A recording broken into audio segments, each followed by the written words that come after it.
안녕하세요. 저는 올해 47세 호스피스 병원의 간호사로 재직 중인 여성입니다. 호스피스 병원이란 곳이 생의 마지막을 준비하는 분들을 간호하는 병원이다 보니 정말 다양한 분들의 인생 이야기를 많이 듣게 되는 곳이죠. 그래서 이번에는 순탄치 못했던 제 인생에 대해 이야기를 해보고 싶어 이렇게 사연을 보내게 되었어요. 이날 이때까지 제 삶은 평범하지 못한 우여곡절이 많은 인생이었어요. 크게 욕심낸 적도 없고 다만 남들과 같은 평범한 삶을 원했을 뿐인데 운명의 여신은 그조차도 저에게 허락을 해주지 않더군요. 저는 평범한 가정의 외동딸로 태어났습니다. 아버지께서는 당시 공장을 다니셨고 어머니는 가사 도우미 일을 다니셨어요. 외동딸이다 보니 부모님의 사랑을 독차지하면서 풍족하진 않지만 여느 다른 가족들처럼 평범하게 소소한 행복을 느끼며 살아가고 있었습니다. 하지만 불행이란 녀석은 정말 한치의 예고도 없이 찾아오더군요. 제가 초등학교 3학년이 될 무렵 아버지께서는 공장 일을 하시다가 사고를 당하게 되셨어요. 그 사고로 인해 오른손이 절단되셨고 다행히 생명에 지장은 없었지만 더 이상 일을 할 수 있는 상황이 아니었습니다. 아버지는 그런 상황들을 견뎌내기엔 심적으로 많이 힘드셨나 봅니다. 사고로 보상금이 나왔지만 그 보상금으로 매일을 술에 의지하며 하루하루를 버티셨고 저희 가족은 그때부터 불행이 시작된 것 같습니다. 매일을 그렇게 술로 지새우시던 아버지는 어느 순간부터 매사 폭력적으로 변하기 시작했어요. 작은 일도 뜻대로 되지 않을 때마다 화를 내게 일쑤였고 그 화가 곧 저와 어머니께 돌아오기 시작했거든요. 저는 어린 나이였던지라 그런 아버지가 너무 무서웠어요. 하지만 어머니께서는 그런 아버지를 이해하시며 기존에 하시던 가사 도우미 일을 꾸준히 다니셨죠. 학교를 마치고 집에 돌아오면 아버지께서는 늘 술에 취해 잠들어 계셨고 잠에서 깨면 또 나가서 술을 드시고 들어오셨어요. 그러다 보니 아버지와 대화조차 제대로 해본 적이 없었습니다. 차라리 그게 더 편했어요. 어머니는 아침에 일찍 일을 나가시고 저녁에 늦게 들어오셨던 터라 아버지랑 마주하고 있는 그 시간에 아버지께서 깨어 있으시면 또 화를 내고 폭력적인 모습으로 돌변하실까봐 너무 무서웠거든요. 그런 아버지가 무섭고 원망스러웠습니다. 다른 친구들 집에 한 번씩 놀러 갈 때면 그렇게 부러울 수가 없었어요. 놀러 갈 때마다 친구들의 어머니가 다정하게 반겨주시고 간식도 챙겨주시고 하는 모습에 그렇게라도 온정을 느끼고 싶어 학교가 끝나면 집보다는 친구들 집에 자주 놀러 가게 되었고 밤 늦게까지 밖에서 시간을 때우다 집에 들어가곤 했었어요. 그러다 보니 저는 아버지 어머니랑 거리도 자연히 멀어지게 되었습니다. 그렇게 불행한 시간들이 계속 이어져 갔고 제가 초등학교 4학년이 됐을 때 어머니는 한마디 말도 없이 집을 나가셨어요. 어머니가 일이 끝나고 들어오실 시간이 한참이 지났는데도 들어오지 않으셨고 하루가 지나고 이틀이 지나도 집에 들어오지 않으셨어요. 한 달이 지날 무렵에도 들어오지 않아 저는 그때서야 어머니가 가족들을 버리고 집을 나가신 걸 확실하게 깨닫게 되었어요. 그 후로 아버지께서는 더욱더 폭력적으로 변하셨고 그런 아버지를 보며 어린 나이에 너무 힘들고 앞이 깜깜했어요. 집에 들어가는 시간이 저에겐 너무나 힘들고 무서웠습니다. 저에게 짐을 떠맡기고 무책임하게 도망간 어머니가 그 당시에 죽을 만큼 미웠어요. 차라리 나도 같이 데리고 가지 왜 남겨두고 그렇게 떠나 나만 이렇게 힘들어야 하는지 매일을 울면서 어머니를 원망했습니다. 학교가 끝나고 친구들과 어울리다가 집에 최대한 늦게 들어갔고 집에 가서도 아버지랑 마주치는 게 무서워 방문을 꼭 잠그고 밖에는 잘 나가지도 않았어요. 그렇게 지내다 보니 제 모습은 초췌해져 갔고 제 행색 또한 꼬질꼬질해지다 보니 친구들도 점점 줄어들 수밖에 없었습니다. 저도 모르게 어느 순간부터 친구들로부터 따돌림을 당하기 시작했던 거죠. 초등학교 졸업식 때도 매일 똑같은 옷을 입고 깨재재한 모습으로 혼자 졸업장을 들고 울면서 집으로 들어갔어요. 다른 친구들은 부모님이 오셔서 꽃다발도 주고 사진도 찍고 같이 맛있는 것도 먹으러 가는데 저만 주위에 아무도 없는 게 너무 창피하고 슬펐습니다. 어머니가 집을 나간 이후로 저는 불행의 연속이었어요.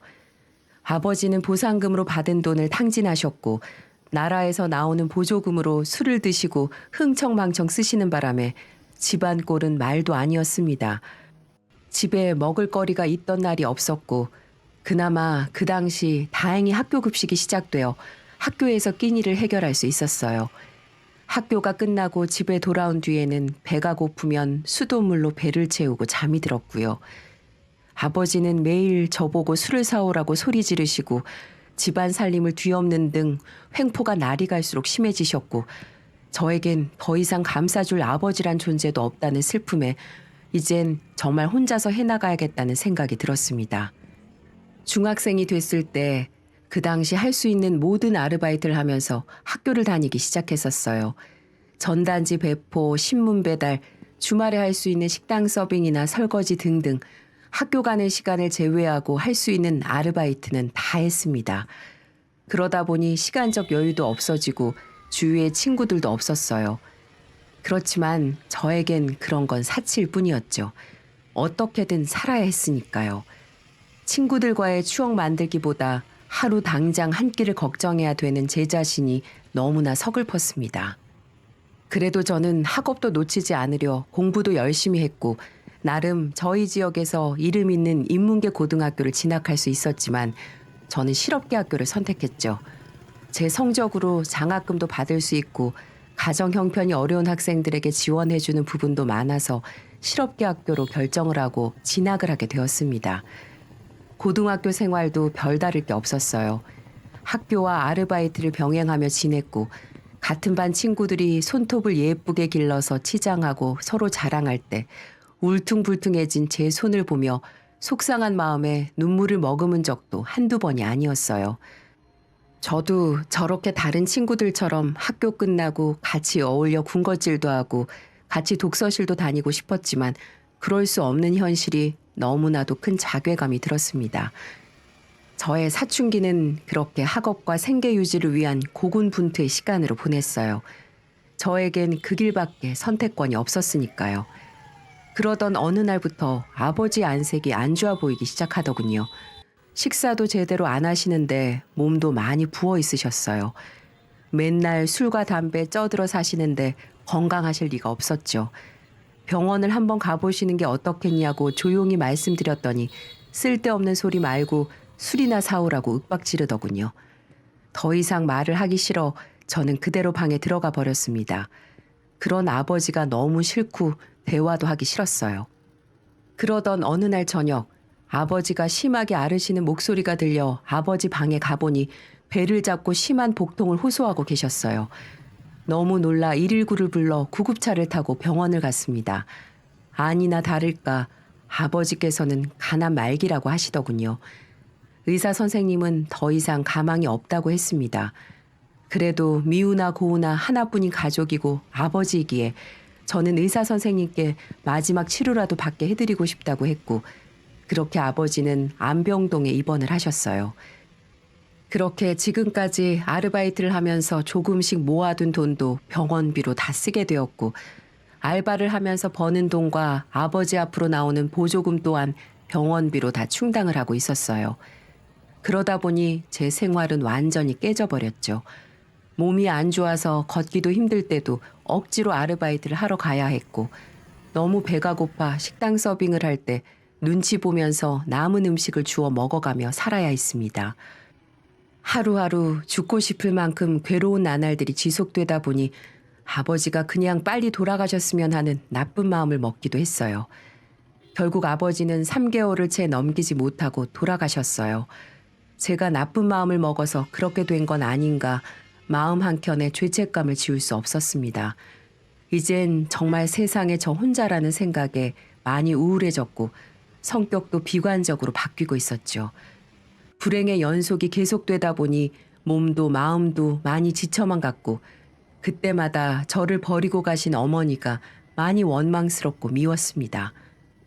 그렇게 저는 남들이 다 가지고 있는 학창시절의 흔한 추억거리 하나 없이 절망과 고통 속에서 학창 시절을 보냈고 고등학교를 졸업하자마자 대학은 생각할 겨를도 없이 공장에 취직을 했습니다. 주야 2교대로 근무하는 공장이었고 저는 조금이라도 수당을 더 받을 수 있는 야간조로 취직을 했어요. 그렇게 1년 정도 공장에서 일을 하다 어느 정도 돈을 모은 다음 제 꿈이었던 간호사가 되기 위해 공장을 그만두면서부터 대입학원을 다니기 시작했어요. 늦게 공부를 다시 시작했던 터라 남들보다 정말 열심히 공부를 했습니다. 다행히도 시험 성적이 나쁘지 않아 간호전문대학교에 남들보다 늦게 들어갈 수 있었고 몇 년 뒤 면허증까지 취득을 해서 정식 간호사가 될 수 있었어요. 그렇게 전 한 병원에 취업해 일을 하기 시작했어요.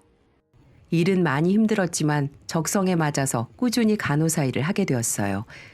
그러다가 말기암 환자를 돌보는 안병동에서 근무를 하게 되었습니다. 돌아가신 아버지에 대한 아쉬움과 죄책감에 더욱 마음이 갔던 것 같아요. 안병동에서 근무를 한 지 1년 정도쯤 되었을 때 아는 분의 추천으로 시설이 좋은 고급 호스티스 병원으로 이직을 하게 되었어요. 경력도 있고 능력도 어느 정도 인정을 받아 괜찮은 대우를 받으며 간호사 생활을 이어가게 되었습니다. 저도 좋은 기회라 생각해서 열심히 했고요. 그렇게 시간이 흘러 저도 마음 한켠에 자그마한 여유가 조금 생겼을 때쯤 같은 병원에서 근무하던 지인의 소개로 남편을 만나게 되었어요. 묵묵하고 성실한 성격에 반해 결혼을 하게 되었고 남편도 저처럼 가족이 없어 저희는 서로 아껴주며 열심히 살았어요. 남편을 쏙 빼닮은 아들 하나와 저를 닮은 예쁜 딸 하나를 낳았고 우리 가족의 행복을 위해 남편과 저는 더 열심히 살아가고 있었습니다. 그렇게 서로 아껴주며 열심히 살아가고 있던 어느 날 첫째가 5살, 둘째가 3살이 되던 해 남편이 그만 교통사고를 당하게 되었어요. 퇴근 후 집으로 돌아오던 남편을 졸음운전하던 트럭이 덮쳐 크게 사고가 났다고 했습니다. 근무를 하던 도중 그 소식을 듣고 부랴부랴 병원을 찾아갔을 때 남편은 의식이 없는 채로 중환자실에 있었고 저는 정말 하늘이 무너지는 것만 같았죠. 남편은 추돌로 인해 척추에 손상을 입어 사지마비 판정을 받았습니다. 청천벽력 같은 소식이었어요. 눈물밖에는 나오지 않더군요.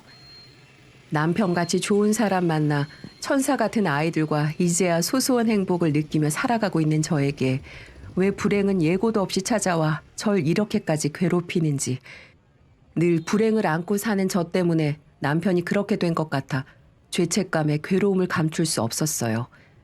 하지만 아무것도 모르는 우리 천사 같은 아이들을 생각하면 이렇게 마냥 자책하며 괴로워만 해선 안 되겠다 싶어 기운 차리고 이를 악물고 더 열심히 일을 했습니다. 남편은 완전 마비 상태로 운동과 감각 기능이 완전히 소실된 상태였고 그로 인해 합병증이 올 수도 있는 상황이라 병원에서 지내게 되었어요. 남편의 곁을 지키며 보살피고 싶었지만 계속 들어가야 하는 병원비도 그렇고 아이들을 키워야 했기에 어쩔 수 없이 남편을 많이 보살피지 못하고 일을 계속해야 했어요. 정말 힘들고 우울한 날의 연속이었고 남몰래 정말 많이 울기도 했지만 그때마다 지금까지 절 많이 사랑해 주었던 우리 남편과 아이들을 생각하며 다시 기운 차리고 더 열심히 살았어요. 저를 버린 엄마를 찾아보고 싶다는 생각조차 못할 정도로 바쁘게 살았네요.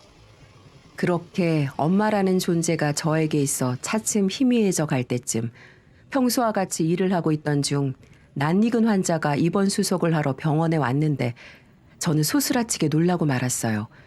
바로 어릴 때 절 버리고 떠났던 어머니였습니다. 세월이 많이 흘러 세월의 흔적이 묻어 변해버린 모습이었지만 어릴 적 저를 두고 떠난 제 기억 속에 희미하게 남아있는 엄마의 모습 그대로였어요. 저는 심장이 미칠 듯이 뛰고 어떻게 해야 될지 몰라 자리를 황급히 피했지만 일은 일인지라 어머니에게 다가갔어요.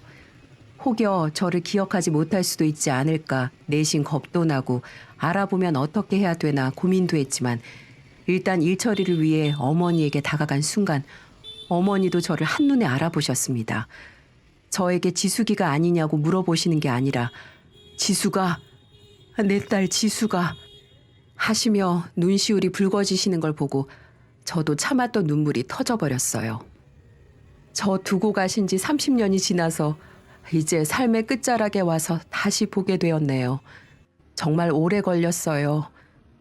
저도 모르게 마음속의 말이 입 밖으로 나왔습니다. 어머니와 저는 서로 부둥켜 안고 남들의 시선을 신경 쓸 겨를도 없이 한참을 울었어요.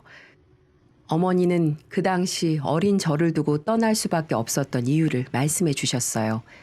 아버지는 사고를 당하신 후 삶이 완전히 바뀌셨대요. 그 모습은 저도 봐왔던 모습이었고 어머니도 그런 아버지를 이해하려고 노력을 많이 하셨다네요.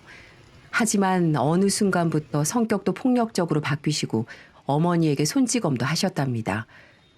어머니는 어떻게든 저를 봐서라도 이해하고 참고 살려고 했지만 갈수록 점점 심해지셨고 어머니가 일을 하러 가시는 것마저 외도를 하는 걸로 의심해서 폭력을 휘둘렀다고 하셨어요.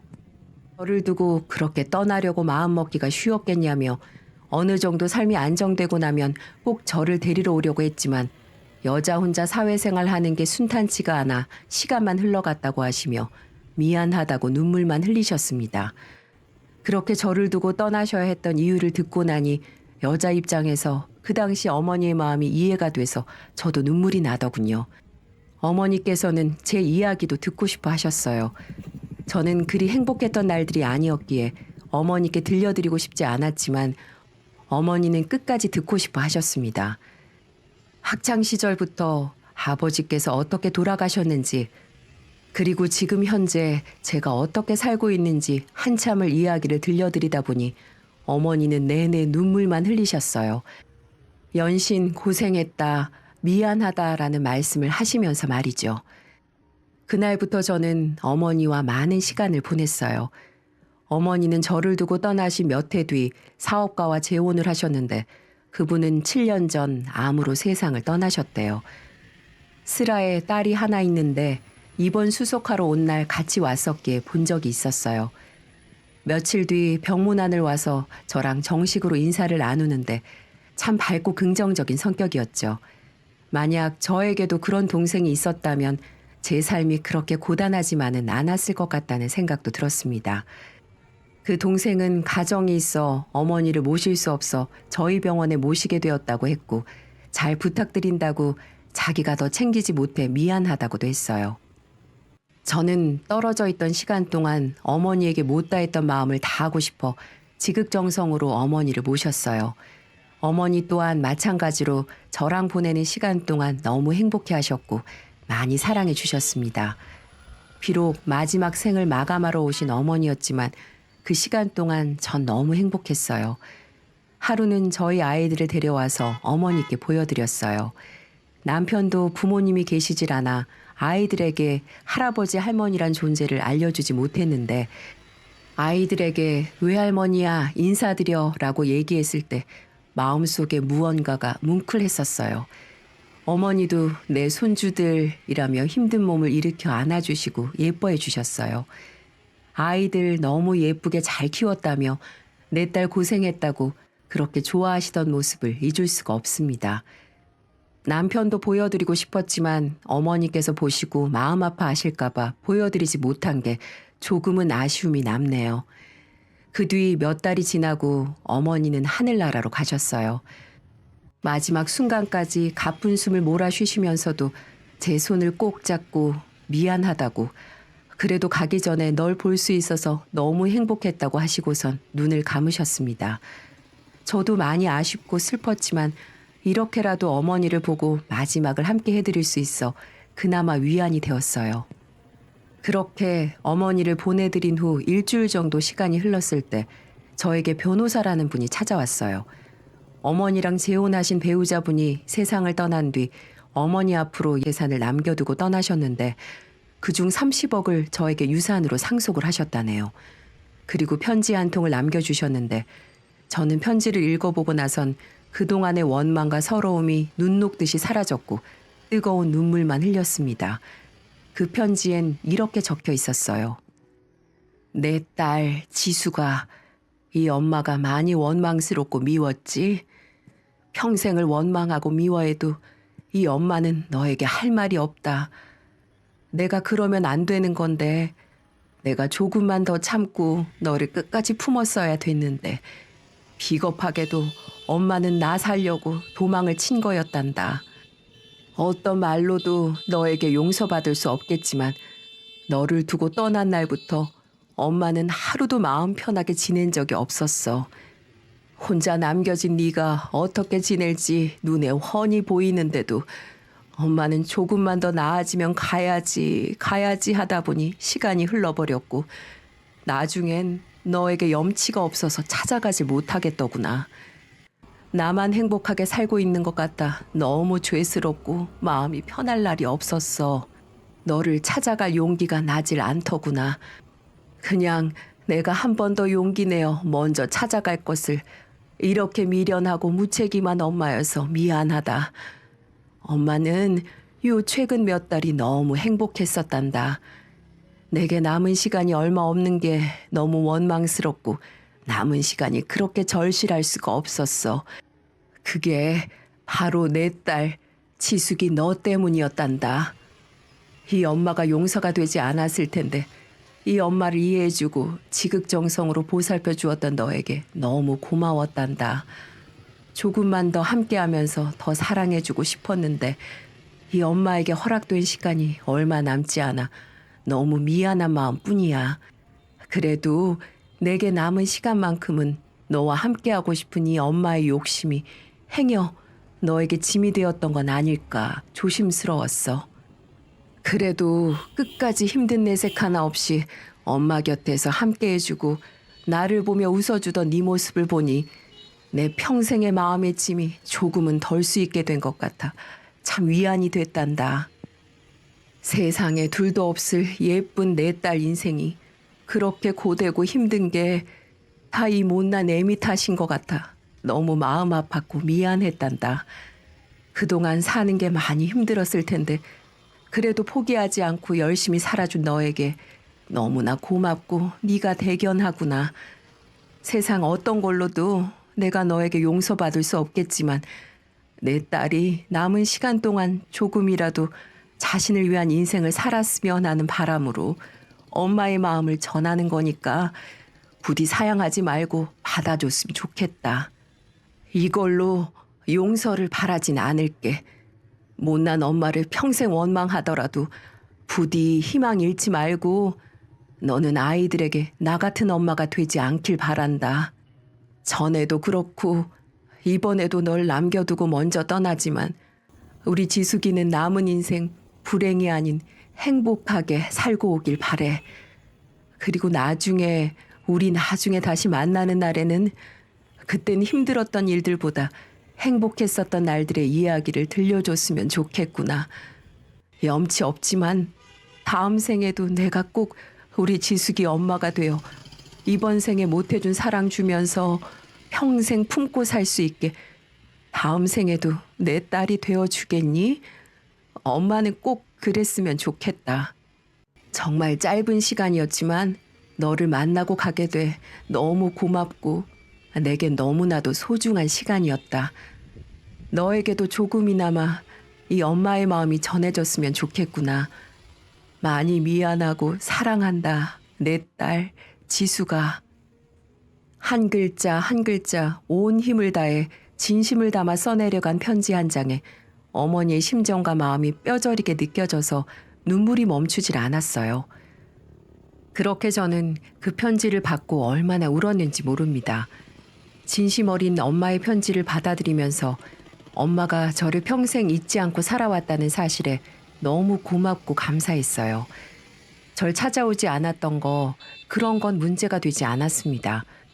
절 생각해주는 마음을 간직하고 계셨다는 게 제겐 중요했습니다. 그렇게 전 엄마를 납골당에 고이 모셔드리고 기쁜 일이 있거나 슬픈 일이 있을 때 엄마를 찾아뵙곤 한답니다. 엄마가 내게 남겨주신 편지는 저희 거실 액자에 걸어놓았어요. 혹여라도 내가 남편과 아이들에게 엄마로서 본분을 다하지 못할 때 엄마 편지를 보면서 마음을 다잡으려고 말이죠. 지금도 하루하루 살면서 제게 큰 힘이 되어주고 있습니다. 그리고 엄마가 재혼해 낳은 이복 동생도 지금은 친자매처럼 지내고 있습니다. 처음에는 어색했지만 워낙 성격이 활발한 탓에 금방 친해질 수가 있었네요. 그리고 뒤늦게 안 사실이지만 엄마가 제게 유산을 남기고 변호사를 만날 때 동생도 옆에 같이 있었다고 하네요. 보통 유산을 뺏길 걸 생각하면 절대 안 된다고 했을 법도 한데 동생은 모든 걸 엄마 뜻대로 하자고 했다고 했습니다. 단지 인생에서 만났을 언니를 늦게 만났을 뿐이라면서 엄마 피가 섞인 자매인데 공평하게 나누는 건 당연하다고 말을 했다고 하네요. 너무 고마웠습니다. 요즘 세상에 이렇게 착한 사람이 있나 생각이 들 정도였어요. 그래서 지금은 시간 날 때마다 같이 만나 취미 생활도 하고 서로 가족들을 보여주며 친자매처럼 아주 잘 지내고 있습니다. 엄마가 저 혼자 이 세상에 남아 외로울까봐 제게 동생을 주신 것 같아 요즘 너무 든든하고 행복하답니다. 그 이후 전 엄마가 주신 소중한 돈 때문에 남편을 시설이 좋고 더 큰 병원으로 옮겼습니다. 아직은 남편이 크게 좋아진 건 없지만 저는 남편 옆으로 가 엄마의 존재를 알려주며 모든 상황들을 얘기해 주었어요. 당신만 일어나면 우린 이제 돈 걱정 없이 아이들과 잘 살 수 있다고요. 직장은 그만두지 않고 계속 다니고 있습니다. 저는 제가 하는 일에 자부심도 느끼고 있고 이 일을 하면서 많은 사람들의 인생을 마무리하는 과정을 통해 배울 점과 느낀 점도 많았고 무엇보다 어머니와 짧지만 소중한 추억이 있던 곳이라 앞으로도 제가 일을 할 수 있는 동안은 계속 다닐 예정입니다. 마지막 짧은 순간이었지만 저에게는 너무나도 값지고 소중한 시간이었어요. 마지막 가시는 순간 끝까지 제 손을 잡고 계셨던 어머니의 따스함이 아직도 잊혀지지가 않습니다. 신은 견딜 수 있을 만큼의 고통만 준다고 하는 말을 저는 믿지 않고 살던 사람이었어요. 제 인생은 늘 불행의 연속이었으니까요. 하지만 고통이 반복되더라도 견디고 살다 보면 언젠가는 행복하고 소중한 순간이 한 번은 찾아오게 되는 것 같습니다. 이 사연 보시는 여러분들도 하루하루를 소중히 생각하면서 사시길 바랄게요. 불행도 그렇지만 행복도 예상치 못한 순간에 찾아오거든요. 추운 날씨 다들 감기 조심하시고 늘 좋은 일만 가득하시길 바랍니다. 지금까지 우여곡절 많았던 제 이야기 들어주셔서 감사합니다.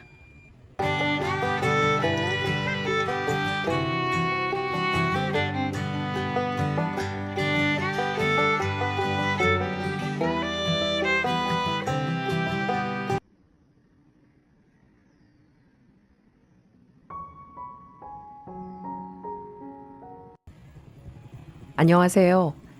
평범한 50대 아주마입니다. 그동안 여러 사연들 들으면서 정말 세상엔 기막힌 사연들이 많구나 하면서 남의 일처럼 생각했는데 그런 일이 얼마 전 제게도 일어나 한번 이야기해보고 싶어 이렇게 사연을 보냅니다. 20년 동안 끝이 보이지 않았던 긴 터널 속에 갇혀 있다가 이제야 빠져나온 듯한 그런 기분이었어요. 물론 저보다 더 힘든 분들도 많이 계시겠지만 제게는 인생 최대의 고비였고 가장 힘든 시간들이었는데 이렇게 그 터널의 끝을 보게 되어 정말 다행이라고 생각해요. 저는 20대 중반에 결혼했습니다. 그때는 그 나이쯤 결혼하는 게 당연했고 또 부모님도 원하셨기에 결혼에 대한 거부감은 없었어요. 그래서 선을 받고 괜찮아 보이는 남자를 만나 결혼하게 되었죠. 그때를 생각하면 지금도 입가에 미소가 지어지네요. 쑥맥 같던 그 남자는 저한테 정말 헌신적이었어요. 그냥 지나가는 말로 뭐가 먹고 싶다고 하면 온 동네를 다 뒤져서라도 그날 안에 그 음식을 사다 주기도 했어요. 임신한 것도 아닌데 말이죠. 서로 조건 보고 어찌 보면 세속적으로 한 결혼이었지만 정말 행복했습니다. 그렇게 다정하고 가정적인 남자와 함께 살며 하루하루가 설렜고 또 내일은 어떤 일이 있을지 기대되는 그런 하루였어요.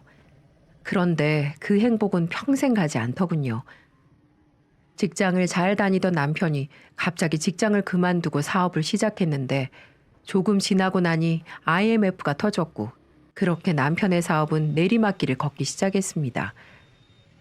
그래도 다행히 제가 은행원으로 일을 하고 있었고 동료들은 하나둘씩 정리해고를 당했지만 저는 악착같이 버티고 있었기 때문에 먹고 사는데 당장 큰 문제가 있진 않았어요.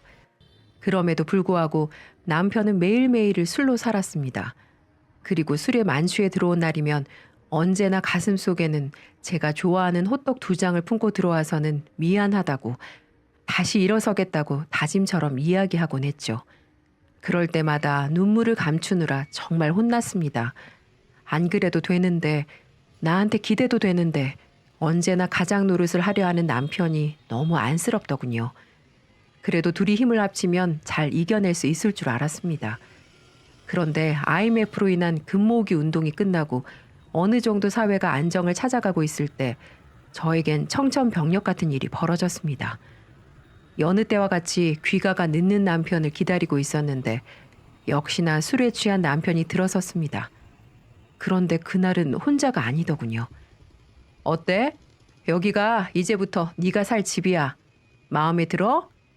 오빠. 좀 좁긴 한데 그래도 뭐 촌스러운 가구 몇 개 버리고 하면 쓸만하겠네. 분명 내 남편인데, 내 남편이 맞는데 그 옆에는 웬 어리고 모델같이 예쁜 아가씨가 서 있더군요. 저는 놀라 이게 무슨 일이야? 당신 지금 뭐 하는 거야? 라고 묻자 남편은 나 이제 이 여자랑 살려고. 사업도 다시 잘 풀려가고 있고 이제 궁상 떠는 당신이랑 살 이유가 없네. 일주일 줄 테니까 내 집에서 나가. 위자료는 넉넉히 줄게. 다시 돌아왔을 땐 네 얼굴 안 보였으면 좋겠다. 하며 뒤돌아 쌩하니 나가버렸습니다. 그 어리고 예쁜 여자의 손을 잡고 말이죠. 저는 그 자리에서 주저앉았습니다. 친구들과 장난처럼 주고받았던 말들이 주마등처럼 스쳐 지나갔어요. 너 그렇게 헌신해봤자 헌신짝밖에 더 되냐? 시간 지나면 남자들 다 변해. 너도 좀 즐기고 살아. 야, 다른 남자들 다 변해도 내 남편은 아니야. 두고 봐라. 난 아주 백년해로 하고 살 거니까. 그렇게 큰 소리를 떵떵 쳤는데 정작 내가 이런 꼴을 당하다니. 위기를 겪어보면 그 사람의 진가가 보인다는 말, 그게 정말이었어요. 도저히 믿을 수가 없어 남편에게 수도 없이 매달렸습니다. 거짓말이지? 여보, 당신이 그럴 리가 없잖아. 당신처럼 순진한 사람이 무슨 바람을 핀다고. 말도 안 돼. 거짓말이라고 말해줘. 그럴 때마다 남편은 절 쳐다보지도 않고 매정하게 뿌리쳤죠. 원래 남자는 다 그래. 살만해지면 변한다고. 나도 이제 좀 살만해지니까 네가 지겨워졌어. 더 어리고 예쁜 여자가 나 좋다는데 내가 미쳤냐? 꼴도 보기 싫은 너랑 살게. 내가 다 바꿀게. 내가 노력할게. 뭘 바꾸면 될까? 어떻게 바꾸면 될까? 뭐든 말해줘. 내가 다 고칠게. 그냥 너라는 존재가 싫다고. 네가 숨쉬고 살아있는 게 싫다고. 제발 내 옆에서 꺼지라고. 순하디 순하던 그 사람 입에서 욕지거리가 나오고 나서야 저는 깨달았습니다. 이 사람 정말 나랑 헤어질 거구나. 이 사람한테 더 이상 나는 여자가 아니구나. 심장이 쿵 떨어지는 것 같았던 그 순간 신기하게도 모든 게 정리가 되더군요. 그렇게 저는 남편과 이혼했습니다. 다른 여자가 좋다는 남자의 껍데기만 붙잡고 살 수는 없었어요. 그 사람과의 기억은 법원에서 이혼 판결이 내려지던 그날이 마지막이었습니다. 나도 당신 같은 사람 잊고 살 거야. 당신이랑 살았던 시간들 내 인생에서 다 지워버릴 거야. 어디 나 버리고 잘 살아봐. 눈물을 꾹 참고 있는 제게 위자료라며 두둑한 봉투 하나 툭 던져주고 돌아서던 그 모습. 그게 남편의 마지막 기억이네요. 봉투에는 새 돈부터 꼬깃꼬깃 접힌 돈까지 참 다양한 돈들이 들어있었습니다. 필요 없다고 가져가라는데도 무조건 지어주더군요. 그래도 양심의 가책은 느끼나 보네. 그런 생각이 들었죠. 위자료가 사실 넉넉하진 않았습니다. 그래서 남들처럼 위자료로 떵떵거리며 산다느니 인생이 바뀌었다느니 그런 반전은 없었지만 착실하게 은행 일하며 몇 년을 더 살았고 몇 년이 지나니 은행권의 희망퇴직 바람이 불어오기 시작했습니다. 이러다가는 나도 몇 년 못 가 정말 잘릴 수도 있겠구나 싶어 희망퇴직을 신청했습니다. 남편한테 받은 위자료, 일하면서 모은 돈, 희망퇴직으로 받은 퇴직금까지 다 합치니 서울 외곽의 작은 고시원 하나를 인수할 수 있게 됐습니다. 저는 그때부터 20년간 혼자 고시원을 관리하며 살아왔습니다. 재혼의 기회도 몇 번이나 있었지만 내키지 않았어요. 남자를 더 이상 믿을 수 없었거든요. 내가 그토록 믿었던 남자도 나를 배신했는데 또 다른 사람을 만나 사랑을 하고 다시 함께 살 부대끼며 산다는 게 정말 무섭고 지겨웠어요. 그래서 20년 동안 혼자 악착같이 고시원 관리하면서 돈 모으면서 그렇게 살다가 몇 년 전부터 여유가 좀 생기니까 봉사에 관심이 가더라고요. 친구가 서울 무료 급식소에서 봉사를 하는데 나름 보람이 있다길래 몇 번 따라 나갔고 괜찮네 싶어 저도 고정적으로 날짜를 정해 봉사를 나가기 시작했어요. 노숙자분들에게 배식을 해줄 때마다 여러 가지 생각들이 교차하곤 하더군요. 이 사람들도 뭔가 사연이 있었겠지? 꼴랑 밥 한 그릇 주면서 내가 너무 거드름 피우는 건 아닐까? 웃어야 할까? 무표정해야 할까? 표정 하나까지 신경이 쓰이더군요. 그래도 몇 번 나가다 보니 몇몇 분들과는 웃으며 인사하는 사이가 됐고 조금씩 편해지고 있던 차에 제 표정을 굳게 만든 사건 하나가 터졌습니다. 여느 때처럼 봉사를 하고 있는데 못 보던 차림새의 남자분 한 분이 배식을 받으러 다가오더군요. 저는 밥을 푸며 습관적으로 어머, 처음 뵙는 분 같은데 여긴 처음 오시는 거죠? 라고 물으며 시선을 조금씩 위로 올렸는데 단번에 알아볼 수 있었어요. 그 사람이 누군지. 그런데 그 사람은 절 못 알아보는 건지 그냥 씩 웃더라고요. 밥 많이 주세요. 이틀이나 굶었더니 배가 등에 붙었어요. 허허 웃으며 말하는 그 사람을 보며 만감이 교차했습니다. 아는 척을 할까? 진짜 날 못 알아보는 건가? 아니면 모른 척 하는 건가? 아니, 그보다 왜 여기에 이런 행색으로 있나? 제가 그렇게 고민하는 동안 결국 남편은 밥 한 그릇을 다 비우고 자리를 떠나버렸습니다. 그날 봉사가 끝나고 아주 오랜만에 옛 지인들을 찾아갔습니다. 어유, 재수 씨, 이게 얼마만이에요? 잘 지냈죠? 남편의 중마고우라던 그 친구들은 하나같이 성공한 사업가, 알만한 회사의 사장님이 되어 있더군요. 누구와는 달리. 재수 씨 잘 지내는 것 같아 보기 좋네요. 이제 사모님이 다 되셨네. 재혼은 했어요? 애는 있고? 어색한 미소로 대답하던 저에게 그들은 남편의 소식을 전해주었습니다. 묻기도 전에 말이죠. 에휴, 그 자식은 요즘 어디서 뭐하고 사는지 연락도 통 안 되고. 그 사람 소식 들은 거 없으세요? 뭐 저도 재수 씨랑 다를 거 없어요. 연락 끊긴 지 한 20년 가까이 됐으니까. 그 자식 다 엎어진 사업 어떻게든 일으켜보겠다고 사채까지 써서 맨날 사채업자들한테 시달리고 처 맞고 다니면서 몸 성한 날이 없더니 어느 날 갑자기 재수 씨랑 헤어진다 그러더라고요. 재혼은 어떻게 됐어요? 그 사람 재혼한다고 했었는데. 재혼이요? 처음 듣는 소린데. 그 자식 그때 사채도 끌었을 만큼 다 끌어서서 있는 돈 없는 돈 탈탈 털고 친구들한테 돈 빌려서 잠수 탔는데 그런 놈이랑 누가 결혼을 해주겠어요. 그때 그렇게 친구들한테 빌린 돈이 아마 2천만 원쯤 될걸요. 마음이 쿵 내려앉았습니다. 2천만 원. 정확히 제가 받은 위자료 금액이었어요. 다른 친구를 만나도 모두 똑같은 말들만 전했습니다. 저도 그 자식 소식 몰라요.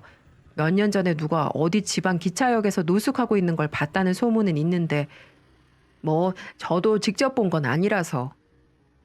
사업 망하고 노가다판 가서 뛴다던 게 15년 전쯤인데 그 이후로는 저도 모르겠네요. 그 자식 연락되면 저한테도 꼭 좀 연락 주세요. 받아야 될 돈이 얼만데 잠수를 타고. 어휴, 저도 그 자식 때문에 죽겠어요. 마누라 눈치를 아직까지 본다니까요. 잔인하게 나를 버리고 어린 여자랑 산다던 그 사람은 그렇게 유령처럼 살아왔던 겁니다. 친구들 쌈짓돈까지 빌려 저에게 위자료로 다 주고 정작 자신은 돈 한 푼 없는 노숙자가 되어서요. 그것도 모르고 저는 매일같이 원망이나 했으니 그런 저를 보며 또 미안하다, 일어서겠다 다짐하던 그 사람은 얼마나 마음이 찢어졌을까요? 그 생각을 하니 정말 눈물이 펑펑 났습니다. 모든 사실을 알게 된 직후 저는 남편을 찾아 헤매기 시작했어요. 제가 봉사하는 무료 급식소에 그 사람이 다시 찾아오는 일은 없었어요. 같은 봉사자들한테 물어봐도 돌아오는 대답은 한결같았습니다. 저기 지난번에 봤던 다리 저는 분 혹시 안 오셨나요? 글쎄요. 뭐 여기는 워낙 그런 사람들이 많기도 하고 다른 쪽에 있다가 잠깐 한두 번 들르고 마는 사람들도 있어서 다 기억하기도 어렵고요. 그래서 봉사를 그만두고 서울을 다 돌아다녔습니다. 노숙자들이 많이 간다는 기차역, 지하철역, 하물며 다리 밑까지. 그때 잡았어야 하는 건 아닐까. 혹시 그 사람이 날 알아보고 피하는 건 아닐까. 정말 수많은 생각이 들었어요. 급식소라도 와야 하루 한 끼라도 먹는데 어디서 밥은 먹고 있는지. 그렇게 여기며 급식소며 다 찾아보고 다니다가 몇 달 만에야 결국 그 사람을 찾게 됐습니다. 제가 봉사하던 곳에서 아주 멀리 떨어진 외곽의 어느 기차역에서 노숙을 하고 있더군요. 구걸에 얻은 돈으로 편의점 빵 하나를 사 몇 끼씩 나눠 먹는 것 같았어요. 제가 찾아간 그날도 곰팡이가 피기 시작한 먹다만 빵 하나가 그 사람 머리맡에 놓여 있더군요. 아주 소중하게요. 20년 만에 처음으로 그 사람이 자는 모습을 유심히 지켜봤습니다. 참 많이 변했더군요. 얼굴엔 주름이 자글자글했고 피부는 검게 그을려 있었고 구멍난 양말 사이로 보이는 발에는 발가락이 2개 없었어요. 그리고 손가락도 2개가 없더군요. 그렇게 건강한 사람이었는데 자기 몸을 소중하게 생각하던 사람이었는데 도대체 20년 사이에 무슨 일이 있었던 걸까? 그런 생각을 하며 눈물이 나올 때쯤 그 사람이 깨어났어요. 더듬거리며 머리맡에 있는 단팥빵을 찾더군요. 하얗게 곰팡이가 피기 시작한 그 빵을. 그래서 재빨리 그의 손을 잡았습니다. 손가락이 4개밖에 남지 않은 그 손을 말이죠. 그는 깜짝 놀랐고 미간을 찌푸리며 한참을 다가오고 나서야 저를 알아봤습니다. 깜짝 놀라 도망치려 하는 그를 저는 필사적으로 붙잡았어요. 제발 도망가지 마. 나 이제 다 알았어. 다 알았다고. 당신이 왜 그랬는지, 왜 나를 그렇게 모질게 떠날 수밖에 없었는지. 그러니까 이제 제발 도망가지 말고 나랑 얘기 좀 해. 어? 그제서야 그 사람은 멈칫하며 제 얼굴을 바라봤습니다. 그가 그렇듯 저 역시 많이 변했겠죠. 그런데도 그 사람은 여전히 따뜻했습니다. 당신은 20년 전이나 지금이나 그대로네. 그 말을 듣자 참았던 눈물이 폭포처럼 쏟아졌습니다. 그 사람 가슴에 얼굴을 파묻고 한참을 울었어요. 쾌쾌한 그 냄새도 사람들의 시선도 다 상관없었습니다. 그 순간 저는 그냥 20년 전으로 돌아간 것 같았어요. 30대의 젊은 시절, 그 사람과 함께했던 그 시간으로요. 그렇게 한참을 울고 그 사람의 손을 붙잡고 기차역에서 빠져나왔습니다. 얼음장처럼 차갑던 그의 4손가락을 붙잡고 이 카페 저 카페 전전했는데 아무 데서도 받아주지 않더군요. 그제서야 그 사람이 20년을 어떻게 살아왔는지, 어떻게 살아왔을지, 어떤 취급을 받아왔을지 짐작이 됐습니다. 급한 대로 제 차로 데려가서 편의점에서 따뜻한 음료수 하나 사서 손에 쥐어줬어요. 양손 모두 손가락이 하나씩 없어서 병뚜껑조차 제대로 열지 못하는 모습에 한숨 한번 푹 쉬고 아무렇지도 않은 척 뚜껑을 열어줬네요. 이렇게 따뜻한 건 정말 오랜만이라며 천진난만하게 웃는 그 사람이 그 순간 정말 미웠어요. 도대체 왜 나 버리고 갔으면 잘 살아야지. 왜 이러고 살고 있었는지. 당신 그동안 무슨 일이 있었던 거야? 겨우 물었어요. 남편은 잠시 고민하더니 아무것도 아니라는 듯 대답하더군요. 당신한테 못된 짓 해서 벌 받았지 뭐. 괜히 서울로 올라와서 이런 꼴이나 보이고. 미안해. 이 사람은 20년 전이나 지금이나 뭐가 그렇게 미안한 게 많을까요? 정작 미안해야 할 일은 따로 있는데 말이죠. 그동안은 어디서 어떻게 지냈는데 그때 그 젊은 여자는 어떻게 되고. 사실은 남편 입으로 들은 진실은 충격적이었어요. 빚을 도저히 해결할 수 없었던 그 사람은 저라도 지키기 위해 제 재산이라도 지키기 위해 다방에서 일하던 아가씨에게 부탁해서 저를 속인 거였어요. 마치 그 여자랑 바람난 것처럼, 그래서 그 여자랑 재혼할 것처럼 말이죠. 기다리라고 하지. 힘들다고 하지. 왜 나한테 얘기를 안 했어?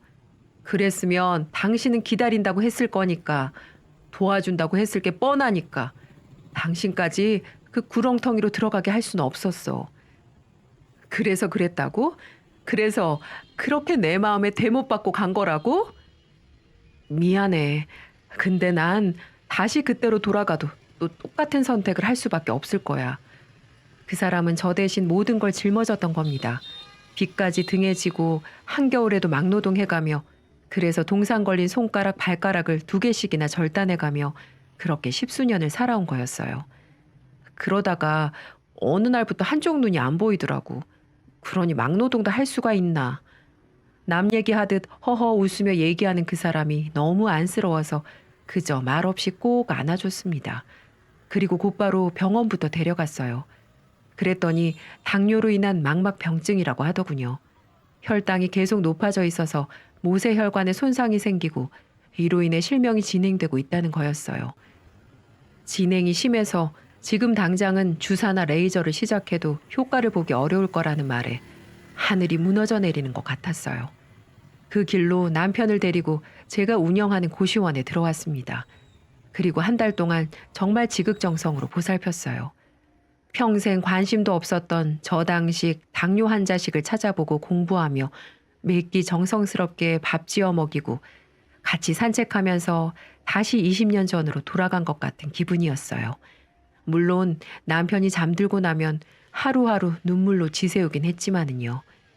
내 거라도 잘라서 붙여줄 수만 있다면 없어진 손가락, 발가락도 붙여주고 싶었지만 현실적으로 불가능하다는 걸 알기에 대신 그동안 망가진 건강이라도 회복해보자 싶었어요. 당뇨는 오래되면 아예 발을 잘라내야 할 수도 있다길래 덜컥 겁이 나기도 하고 사정도 모르고 20년 전에 뒤돌아선 게 미안해서 한 달을 그렇게 눈물로 보살폈습니다. 씻기고 새 옷도 좀 입히고 했더니 몰라보게 달라지더군요. 남편 표정도 점점 밝아지기 시작했고 처음엔 부담스러워하더니 점점 제가 보살펴 주는 거에 적응하는 것 같았어요. 먼저 나서서 산책 나가자고 하는 날은 감동에 눈물이 날 뻔도 했죠. 그 사람은 하루가 다르게 달라졌어요. 규칙적인 생활을 해서 그런지 살도 점점 빠져갔고 자주 운동을 하니 걸음걸이도 좀 나아졌고요. 무엇보다도 안색 자체가 너무 좋아졌어요. 조금 지나니 시커멓던 얼굴이 점점 옛날 빛을 찾더군요. 한 달 뒤 진료까지 과연 내가 이 사람을 얼마나 건강하게 만들 수 있을까 걱정스러웠는데 그렇게 하루하루 변해가는 모습을 보니 저도 기운이 나서 더 열심히, 더 열성적으로 보살폈습니다. 고시원 사람들도 처음에는 제가 노숙자를 데리고 들어왔다며 손가락질하고 심지어 방을 빼는 사람들도 있었는데 시간이 좀 지나고 나니 먼저 인사도 하고 남편이랑 친해져 바둑이나 장기를 두는 사람들도 생기더라고요. 아마 그렇게 되기까지 제가 안 보이는 곳에서 남편의 노력이 많았겠죠. 그런 사람이니까요. 항상 먼저 다가가고 살뜰하게 사람 챙기는 게 몸에 밴 사람이었거든요. 그 험한 시간을 보내고도 정말 한치도 변하지 않은 그런 사람이었어요.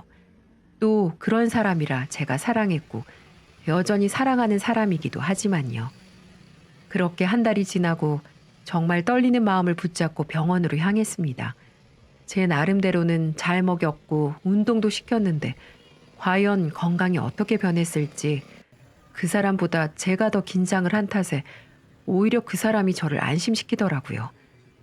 난 당신이랑 다시 이렇게 만난 것만 해도 더 원할 게 없어. 두 눈이 다 멀면 어때? 당신이 내 옆에 있는데. 허허 웃는 남편한테 실없는 소리 한다고 그런 소린 하지도 말라고 타박했어요. 이제라도 좋은 것 보고 좋은 세상 보면서 살아야지 무슨 소리 하는 거냐고요. 그러다가 진료실에 들어갔는데 정말 깜짝 놀랐습니다. 제게 그런 기적이 찾아올 줄은 정말 몰랐어요. 의사도 놀라더군요. 한 달 사이에 무슨 일이 있었던 거냐고요. 검사 결과 남편의 혈당은 정상치로 돌아왔고 그 덕분에 눈 상태도 굉장히 많이 좋아진 상태였어요. 반대쪽 눈으로 주로 보다 보니 스스로 체감은 못했겠지만 검사를 해보니 실명된 눈의 시력이 조금씩 돌아오고 있다고 하더라고요. 아직은 시야가 좁지만 그래도 물체를 인식하기 시작했다고요. 이 정도면 주사나 약물 치료도 시작해 볼 수 있다고. 그럼 훨씬 더 좋아질 수 있다고 하더군요. 이대로 유지만 잘 된다면 더 이상의 합병증은 걱정 안 해도 될 거라는 의사 선생님의 말에 또 왈칵 눈물을 쏟고 말았습니다. 그 순간 든 생각은 한 가지뿐이었어요. 감사합니다. 정말 감사합니다. 이제라도 이 사람을 제게 돌려보내주셔서, 이제라도 이 사람이 제대로 살아볼 수 있게 해주셔서, 다 날아가 버린 이 사람의 젊음을 되돌려 놓을 순 없겠지만 그래도 이전보다 좋은 세상에서 편안하게 살아갈 수 있게 저한테 기회를 주셔서 감사하다고 세상의 모든 신께 빌었어요. 절뚝거리는 걸음도 바로 재활을 시작했습니다.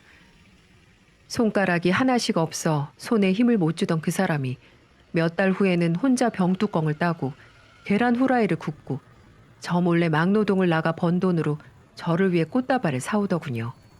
이제 막노동 같은 건 하지 말라고 했잖아. 그러다 또 당신 잘못되면 어떡해. 그럼 나 진짜 못 버텨. 제발 내 옆에만 있어. 어?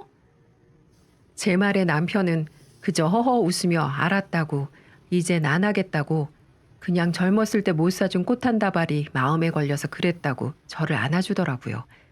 그래서 그 뒤로 어떻게 됐냐고요? 저흰 제2의 신혼을 맞이했습니다. 그동안은 혼자 살다 보니 굳이 고시원밖에 집을 얻을 필요가 없어 저도 고시원에서 지냈었는데 남편이랑 다시 합치고 나니 고시원에서 계속 지낼 수만은 없겠더라고요.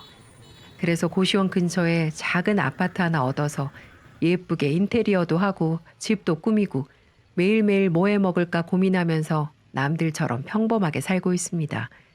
남편은 그 사이에 건강이 점점 더 좋아져서 이제는 고시원 운영을 남편이 맡아서 하고 있고요. 저는 그냥 집에서 살림하면서 남편 건강에만 신경 쓰고 있어요. 여보, 오늘은 칼퇴근할 거지? 아, 오늘 백이호 아가씨가 짐 뺀다고 해서 그걸 좀 도와주고 가야 될 것 같은데. 그럼 또 늦어? 친구들 불러다가 빼라고 하면 안 돼? 에이, 또 어떻게 그러나. 그리고 잘 지내라고 인사도 해줘야지. 짐 빼는 거 도와주고 배웅하고 바로 갈 테니까 조금만 기다려. 저녁 먹고 오늘은 영화도 한 편 보자. 치, 알겠어. 그럼 최대한 빨리 와. 젊은 신혼부부들이 보면 다 늙어서 저게 무슨 주책이냐고 흉볼지도 모르지만 저희는 처음 만나 함께했던 20대, 30대 초반의 그때처럼 알콩달콩하게 지내고 있습니다. 그리고 매달 병원에 갈 때마다 희망적인 얘기, 좋은 얘기만 들으니 저도 남편도 더 신나고 기운이 나서 열심히 살게 되는 것 같아요. 아주 가끔씩은 일탈도 해가면서 말이죠. 얼마 전엔 정식으로 식도 다시 올렸습니다. 결혼식이라고 하긴 조금 부끄럽지만 다시 처음부터 시작한다는 의미로 조촐하게 지인들 모아 파티처럼 시간을 보냈어요. 저는 하얀 드레스를 입고 그 사람은 까만 턱시도를 입고 서로 마주보고 서 있으니 젊은 시절 생각이 나더라고요. 주름이 몇 개 더 생긴 것 말고는 여전히 남편은 제게 멋있었고 세상에서 제일 잘생긴 저의 남편이었어요. 둘이 팔짱 끼고 식장으로 들어갈 땐 주책맞게 눈물도 나서 친구들이 장난스레 흉을 보기도 했네요. 야야, 다 늙어서 뭔 눈물이여? 번신부가 울보네 울보야. 덕분에 분위기는 하하호호 즐거웠습니다. 하얀 드레스에 샴페인이 튀어도 그 사람의 멋들어진 턱시도에 케이크를 흘려도 다 좋았어요. 그저 우리 둘이 함께 할 수 있다는 사실에 말이죠. 이제는 정말 헤어지지 않아도 되니까, 서로의 마음에 충실하기만 하면 되니까, 그런 아픈 이별은 더 이상 없을 거니까. 남은 삶이 길진 않겠지만 어쩌면 떨어져 있던 시간보다 함께할 시간이 더 짧을지는 모르지만 그렇기 때문에 더 소중하고 아름다운 시간들을 남편과 함께 하루하루 보내고 있습니다. 그리고 조금 부끄럽지만 얼마 전엔 임신한 사실을 알게 됐어요. 나이도 많고 해서 생각도 못했는데 소중한 새 생명이 저희에게 찾아와 줬습니다. 이제 와서 무슨 애기냐고, 애기가 불쌍하다고 주책이라고 손가락질하는 사람도 있겠지만 저는 그저 너무 좋고 감사합니다. 그 사람과 저를 닮은 아이를 낳을 수 있다는 사실이 말이죠. 남들은 손주 볼 나이라지만 저는 그 사람의 아이를 가져서 행복합니다. 잘 낳아서 예쁘게 키워보려고 해요. 어쩌면 정말로 아이가 학교 갈 때쯤엔 저희를 창피할 수도 있고 아이의 뒷바라지를 해주는 게 벅차게 느껴지는 순간도 있을 수 있지만 적어도 그 사람을 사랑했다는 거, 그래서 이렇게 늦게나마 아이를 가졌다는 건 부끄럽지 않아요. 그리고 저는 제 남편과 아이와 함께 사는 모든 순간들이 가슴 벅차게 느껴질 겁니다. 매 순간이 행복한 지금처럼 말이죠. 제가 바라는 건 하나뿐이에요. 제 남편이 제 곁에 오래 있어주는 거, 건강한 남편, 건강한 아빠가 되어주는 거, 조금씩 건강도 회복해가고 걸음걸이도 좋아지는 남편을 보며 아, 내가 헛살지 않았구나 하는 마음이 듭니다. 상처받고 20년 동안 닫혀있던 마음의 문이 활짝 열리고 다시 남편이 그 문으로 들어왔을 때 저는 이미 세상 모든 걸 다 가진 거나 다름없었어요. 당장 숨이 멎는다 하더라도 후회는 없습니다. 다만 신이 있다면 한 가지 꼭 부탁드리고 싶네요. 이 행복을 하루만 더 느끼게 해달라고. 우리 아이가 학교에 입학할 때까지만 곁에서 엄마 노릇 할 수 있게 해달라고. 너무나도 먼 길을 돌아 다시 만나게 된 남편과 조금만 더 함께하게 해달라고요. 내가 아파도 좋으니 우리 남편만은 건강하게 살게 해달라고 말입니다. 조금씩 제 얼굴을 알아보고 있는데 어제는 한 걸음 뒤에서 오늘은 두 걸음 뒤에서도 제 얼굴을 볼 수 있는데 그렇다면 언젠가는 1미터 밖에서도 저를 알아볼 수 있겠죠? 그 순간이 온다면 정말 당장 하늘나라로 가도 여한이 없을 것 같습니다. 여러분, 터널에는 반드시 끝이 있습니다. 아무리 긴 터널도 끝이 있기 마련이에요. 지금 내가 어두컴컴한 터널 안에 있다고 너무 자책하지 마시고 끝이 없을 거라고 절망하지도 마시고 한 걸음 한 걸음 꿋꿋하게 걸어 나가다 보면 언젠가 볕들 날이 정말 옵니다. 살아보니 그래요. 남편을 다시 만나고 기적처럼 남편의 시력이 회복되고 아이까지 갖게 된 제 삶을 보면서 여러분들도 어려운 시기를 잘 극복해 나가셨으면 좋겠습니다. 긴 이야기 들어주셔서 정말 감사합니다. 매일매일이 행복한 저처럼 여러분에게도 행복한 일만 가득하셨으면 좋겠습니다.